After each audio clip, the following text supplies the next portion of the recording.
Okay, Gino, this is December 12th, 2012. Sean Teschner interviewing Gino Navarro. So, Gino, just off the cuff, this is a casual interview. You're mentioning having been involved in the past with working with youth here in Seattle, and your father, specifically Gene Navarro Sr., having been instrumental in the community here in Seattle for founding, I believe, a building for the Filipino community? The Filipino Community Center, yeah. Okay, so he has long since passed on, and you have some big shoes to fill with your dad, and how people still remember his name and think fondly of him. And so I'm here to ask you, IDIC, which works here in South Seattle on Beacon Hill with seniors and people who are in need of immigrant assistance and Filipino war veterans, there was some mention, at least I heard a rumor, that maybe you're thinking about working through IDIC on a program for youth for 2013. Can you tell me some more about that? Well, it came up a year ago in discussion, mostly, to honor my father and to present a foundation, and the purpose of the foundation would have been to help our youth at risk. We had a program before with another organization some time back that dissolved, and that program went bye-bye. So we thought, let's resurrect it or put something back into it, into our community, just like it, and then in honor of my father, basically call it the Gene Q. Navarro Senior Foundation, helping the youth of tomorrow. Okay, and specifically what kind of youth? Kids at risk. Can you elaborate what at risk means? At risk could be your kids that are having troubles in school with the law. They're always down at the youth center in court, things like that. You find out that these kids' problems range from numerous things like parents are split up, living with one's an alcoholic, one's whatever, drunk or addict, one or the other. No home life, so to speak of, because they get more from the streets than they do at home. So they're looking for a family, aren't they? They're looking for a family. They're looking to fit in. They're looking for, but they're not getting at home. Some sort of structure, right? Some sort of structure. And usually they find that on the streets in terms of gangs or going, just getting away with bad crowds of others that are almost in the same boat. And so how would you provide youth who are at risk with the kind of services that the courts here in Seattle are looking for? Well, what we did with the courts before was we do an intake on these kids, and we let the court notify the courts what their problems are, where they're at, what they stem from, and we ask the court if we can keep them for approximately 90 days. Through that 90-day process, we find out what it is and we try to correct it. By the time we go back to court at the end of 90 days, if the court sees a substantial increase in doing better than what was there before, they will work with this child maybe to keep this off their record or whatever we can. So you're talking about kids in junior high school or both? Pretty much high school. We have had cases where we had some in junior high school. Luckily, it's not as bad, but who knows? The time economy, things the way they are. So are you asking judges to remand these kids to your custody an early intervention? Not so much to our custody, but just to the courts and the schools kind of have their own little system that they have, but they're overwhelmed. Uh-huh. So what we do is come in and state that we can work with them on a one-on-one more so basis than they can, and hopefully collectively get more done with the individual child. Excuse me.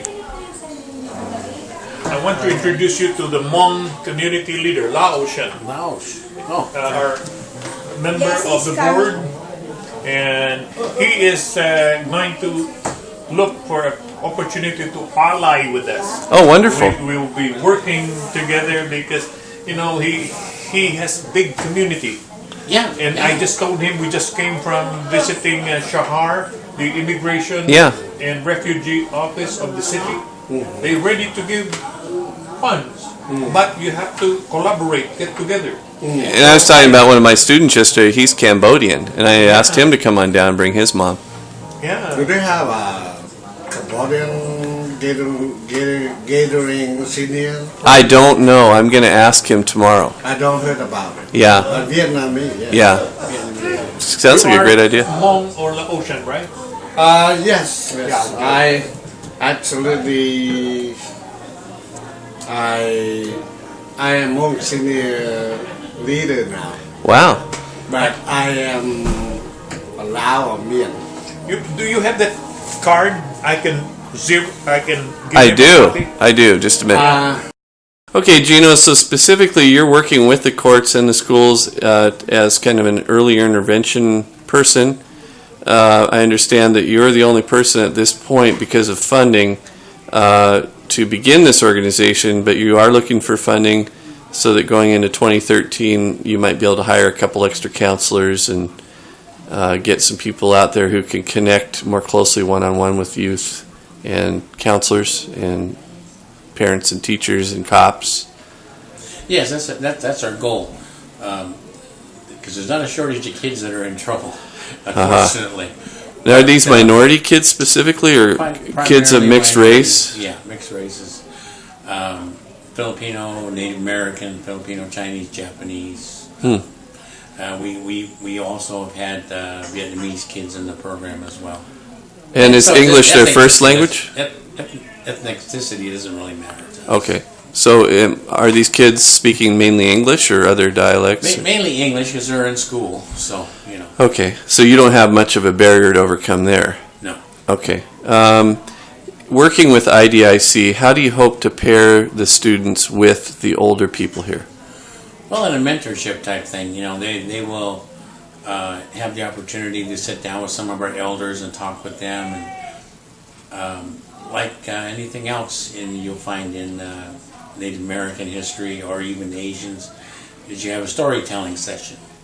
You know, these kids will sit down with their mentors and groups together separately and discuss their life experiences, what they were like in the Philippines, here, you know, explaining to the kids what they are and how it all came about. And plus they get to learn a little bit more about their own culture. A lot of your kids, like myself, is what we call a mestizo. I was born here, don't speak Tagalog. There's a lot like me. But we don't, you know, I didn't have a clear vision of what it was like being Filipino, because other than my dad, I've never been there. Yeah, your dad was Filipino, My dad correct? was Filipino, yeah. And you're part Filipino and part Native American? Or Native American, yeah. Which tribe are you affiliated with? The Macon tribe, Niamey. Okay, here in Washington. Yes, So you're West Coast. West Coast. Interesting. Coastal native. So you're in the Filipino tribe, you're in the Macaw tribe. Yeah. That's very interesting. I'm sure there'd be a lot I of... was raised Irish, how about that? Oh my gosh. I'm sure you're...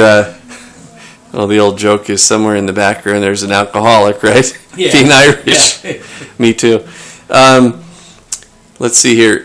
Working with the elderly here at IDIC, are you looking for more of a grandparent or surrogate parent type relationship with these kids, or an adoption type mentoring program? 80s and so on. Yeah, I've got to start over here because my battery went out. Okay. Gino, how do you hope to pair up the elderly here with the youth as far as some sort of mentoring that's going on, or surrogate grandparent, grandkid type relationship? Well, the thought was to, like I said, to put them together in groups, maybe to have storytelling time where the elder will give life experiences about what they've done, where they've been, and, you know, talking to the child, and then also knowing that these elders, to them, you know, learning that in their culture, family means everything. If they're not getting that at home, they start feeling that a little bit here, and these elders show some concern in them and caring. I think will go a long way. I think it gives a sense of self-worth to the elderly Self-worth too, as well, doesn't it? yes. And confidence building for the youth. Yeah. That's so important. And having a family structure of some sort, even if it's an adoptive surrogate type relationship between the grandparents and those who they're helping. Right. I also see positive values such as virtue, honesty, being committed to something, follow through, all things that these kids would need as survival tasks in any job. In any type of job, yeah. Yeah. And that's the whole thought behind it, is to give them life learning structure. Skills, There you go, life building skills, yeah. And because if a kid's going to school and classically he's not making it and he can't do it, it's not because he can't, he's just bored or something's going on. So They look to fill that space with something. fill that space. Yeah. So what if we say, look, instead of putting you through all that, why don't we get you a GED? We'll do an intake and then find out you might have desires to want to do. We don't know. You know? Have you been successful in the past with getting kids back in school and surviving work world? Yes. Can you give me an example?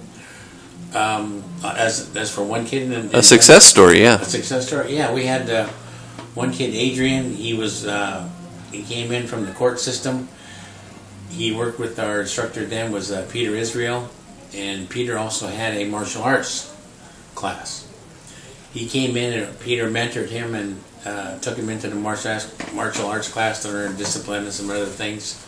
That kid finally, and when it was all said and done, not only finished going back to school, getting his high school diploma, he went back to college and completed 4 years of college, got a degree, and also opened up his own martial arts class in Belgium. Wow.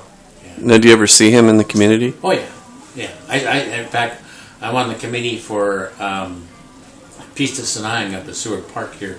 It's part of a Seafair Festival for celebrating our culture. Uh-huh. I see him every year. He comes up and he volunteers to work with me sometimes. So. And you mentioned Dow Constantine. Is he a politician in this area? Yes, he is. And hasn't he helped out in some way? Yes, when he at one time we had approached Dow and asked him, we needed a van very bad because we had nothing to transport our elders with, and he was so kind as to help us get an 18-passenger van. Wow. From the city. That's pretty stand-up.